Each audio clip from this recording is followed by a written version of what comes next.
New year அன்னைக்கு ரவை கேசரி பண்ணலான்னு சொல்லிட்டு தான் ரவை வாங்கி வச்சுருந்தேன். பட் அன்றைக்கி பண்ண முடியல. ஏன்னா அன்றைக்கி டியூட்டி போட்டாங்க, வர லேட் ஆகிடுச்சு. ஸோ பண்ண முடியல. அதான் இன்றைக்கி ரவை கேசரி பண்ண ஆரம்பித்தாச்சு. இந்த ரவை கேசரி எங்கள் வீட்டுக்காருக்கு ரொம்பவே பிடிக்கும். எங்கள் வீட்டுக்காரோட ஒவ்வொரு பர்த்டே அன்னைக்கும் எங்கள் மாமியார் இந்த ரவை கேசரி பண்ணி கொடுப்பாங்க. இதை சாப்பிட்டதுக்கப்புறம் தான் எங்கள் வீட்டுக்கார் மாதிரி வேலையே செய்ய ஆரம்பிப்பாங்க. அவ்வளோ பிடிக்கும் அந்த கேசரி அவங்களுக்கு.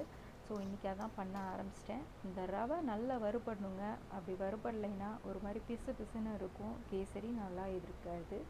ஸோ ரவையை நல்லா வறுத்து எடுத்துக்கிட்டேன்.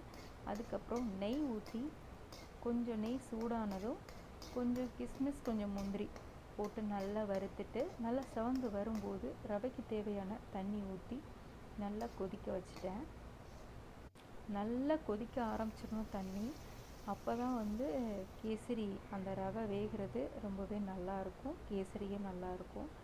ரவையை ஒரு பக்கம் கொட்டிக்கிட்டே ஒரு பக்கம் கிளறி விடணுங்க, இல்லைன்னா கட்டி பட்டுரும். கட்டி பட்டுச்சுன்னா நல்லாவே இருக்காது.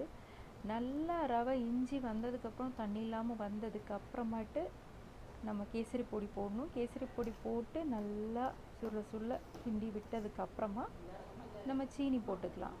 சீனி ரவை எவ்வளோ எடுத்துருக்கீங்களோ அதே அளவு சீனியும் போடலாம். ரொம்பவே நல்லாயிருக்கும். நான் அந்த அளவு தான் போட்டேன். போட்டதுக்கப்புறமா வீட்டில் மில்க் மேடு இருந்தது, ஆல்ரெடி முன்னாடி வாங்கினது இருந்தது. அதையும் சேர்த்து போட்டு நல்லா கிண்டி எடுத்துக்கிட்டேன். நல்லா சேர்ந்து வந்ததுக்கப்புறமா நெய் ஊற்றணும். நெய் ஊற்றிட்டு ஏலக்காயும் தட்டி போட்டு